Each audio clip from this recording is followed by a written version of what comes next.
Hi friends, అంతా ఎలా ఉన్నారు? లైక్ చేసి సబ్స్క్రైబ్ చేసి సపోర్ట్ చేయండి. ఇక గొడవ లేదండి, వ్యూస్ రావట్లేదు. ఇంకా సబ్స్క్రైబర్స్ అయితే మాత్రం స్టక్ అయిపోయారండి. ఇంక సబ్స్క్రైబర్స్ కూడా రావట్లేదు. స్టోరీ పెట్టాలనిపించట్లేదు కానీ డైలీ చూసే వాళ్ళ కోసం స్టోరీ పెట్టవలసి వస్తుంది. ప్లీజ్ స్టోరీ చూసి వెళ్లకుండా సబ్స్క్రైబ్ చేయండి. ఉదయం కిటికీలోంచి సూర్యకిరణాలు గదిలోకి వచ్చాయి. మైరా కిందకి దిగి వచ్చేసరికి కిచెన్ నుంచి మంచి వంట వాసన వచ్చింది. మహారాణి గారు లేవడానికి టైం దొరికిందా అని ఆదిత్య నవ్వుతూ అడిగాడు. మైరా వెంటనే మొహం తిప్పుకుంది. నన్ను మహారాణి అని పిలవకు అని కోపంగా అంది. సరే డ్రాకులా అన్నాడు ఆదిత్య. ఏమన్నావ్ అని మైరా కోపంగా అతని దగ్గరికి వచ్చింది. రాత్రంతా బయట తిరుగుతావు, పగలంతా నిద్రపోతావు, డ్రాకులా కాకపోతే ఇంకేంటి అన్నాడు నవ్వుతూ. నువ్వే కోతి అని మైరా సమాధానం చెప్పింది.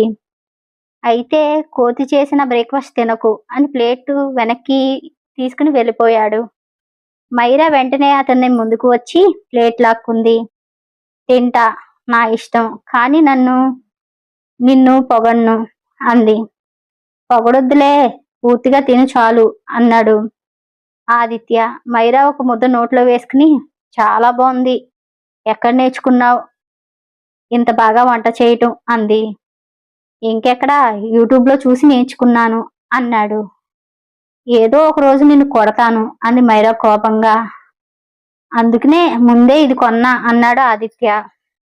జేబులోంచి చిన్న డార్క్ చాక్లెట్ తీసి ఆమె ముందు చాపాడు. ఏంటిది అని మైరా అడిగింది. డ్రాకులాస్ కు డార్క్ చాక్లెట్ అంటే ఇష్టమట కదా, అందుకనే కొన్నాను అన్నాడు. నేను డ్రాకులా కాదు అని కోపంగా చెప్పిన చాక్లెట్ మాత్రం లాక్కుంది. ఆదిత్య నవ్వుతూ, అంటే పేరు మాత్రమే నచ్చలేదు, చాక్లెట్ నచ్చిందనమాట అన్నాడు. మైరా వెంటనే రేపర్ని తీసి ఒక ముక్క తింది. తర్వాత మిగిలిన చాక్లెట్ ను అతని వైపు చాచి ఇది నీది అంది. ఆదిత్య ఆశ్చర్యంగా నాకా అన్నాడు. ఎక్కువ ఎగతాళి చేశావు, అందుకనే సగం మాత్రమే అని నవ్వుతూ దాచుకుంది. ఆదిత్య కూడా చాక్లెట్ తీసుకుని థ్యాంక్ యూ మహారాణి సార్ డ్రాకులా అన్నాడు. వెంటనే మైరా టేబుల్ మీద ఉన్న స్పూన్ ను తీసుకుని అతని వైపు విసిరింది. ఆదిత్య నవ్వుతూ తప్పించుకున్నాడు. ఆ ఫామ్ హౌస్ మొత్తం మొదటిసారి వాళ్ళ ఇద్దరు నవ్వులతో మారుమోగిపోయింది. అప్పుడే మాలితాత వచ్చాడు. మైరా ఆనందంతో బయటకు పరిగెత్తింది. మాలితాత నవ్వుతూ లోపలికి పరిగెట్టాడు. కానీ హాల్లో నిలబడి ఉన్న ఆదిత్యాన్ని చూసి వెంటనే మైరా కోపంగా, తాత, ఇదిగో ఇతను 1 నెల నుంచి పై అంతస్తులో దాక్కుని ఉన్నాడు, దొంగ, నాకు ఒక్క మాట కూడా చెప్పలేదు అంది. మాలితాత ఆశ్చర్యంగా ఇద్దరి వైపు చూసి, అమ్మాయి అబ్బాయి వల్ల నీకేమైనా ఇబ్బంది అయిందా అన్నాడు. మైరా వెంటనే లేదులే, కానీ నువ్వు నాకు చెప్పకుండా ఇన్ని రోజులు ఈ అబ్బాయిని ఇంట్లో ఉంచావు, అది నా మనసుకు బాధ కలిగించింది అన్నది. మాలితాత చిన్నగా నవ్వి, అమ్మా, నువ్వు ఇక్కడికి రాకముందరే ఈ అబ్బాయిని వరుణ్ బాబు తీసుకొచ్చాడు అన్నాడు. వరుణ్ బాబుకి ఈ అబ్బాయి బాగా తెలుసట. ఫామ్ హౌస్ ఖాళీగా ఉందని, కొంతకాలం ఇక్కడ ఉండనివ్వమని నన్ను అడిగాడు. అందుకే నేను కూడా ఒప్పుకున్నాను అన్నాడు. కొన్ని రోజుల తర్వాత నువ్వు ఊహించకుండానే ఇక్కడికి వచ్చావు.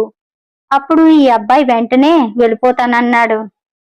కానీ వరుణ్ బాబు ఫోన్ చేసి, మైరా అక్క అక్కడ అడవిలో ఒంటరిగా ఉండటం మంచిది కాదు, ఈ అబ్బాయి ఉంటే నాకు మనశ్శాంతిగా ఉంటుంది, ఆమెకు తెలియకుండా అక్కడ ఉండనివ్వి అని చెప్పాడు. అందుకనే మీ ఇద్దరిని ఒకే ఇంట్లో ఉంచాను. కానీ ఒక షరతు పెట్టాను. ప్రతి రాత్రి నువ్వు నిద్రపోయిన తర్వాత మాత్రమే అతను తన గదిలోంచి బయటకు రావాలి. తెల్లవారి లోపు మళ్ళీ పై అంతస్తుకి వెళ్ళిపోవాలని చెప్పాను. అలాగే చేసేవాడమ్మా.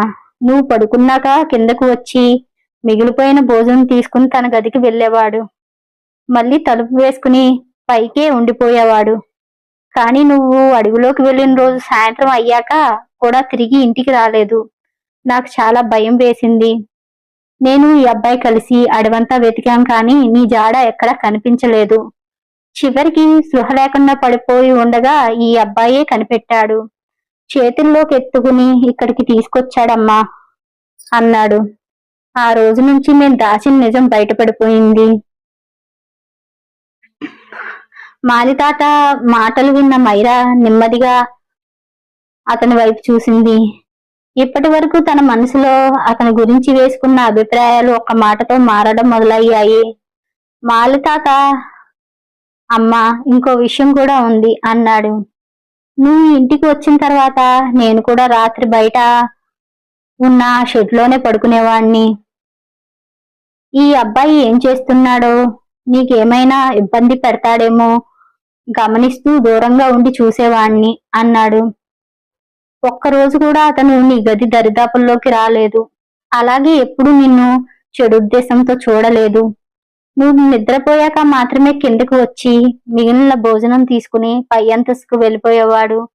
నువ్వు క్షేమంగా ఉన్నావా లేదా అని దూరం నుంచి రాత్రి పగలు చూస్తూనే ఉండేవాణ్ణి.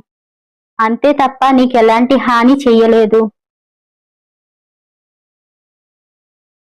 అందుకనే నేను కూడా ఇతన్ని ఇక్కడే ఉండనిచ్చాను అన్నాడు మాలితాత. ఆ మాటలు విన్న మైరా నెమ్మదిగా ఆదిత్య వైపు చూసింది.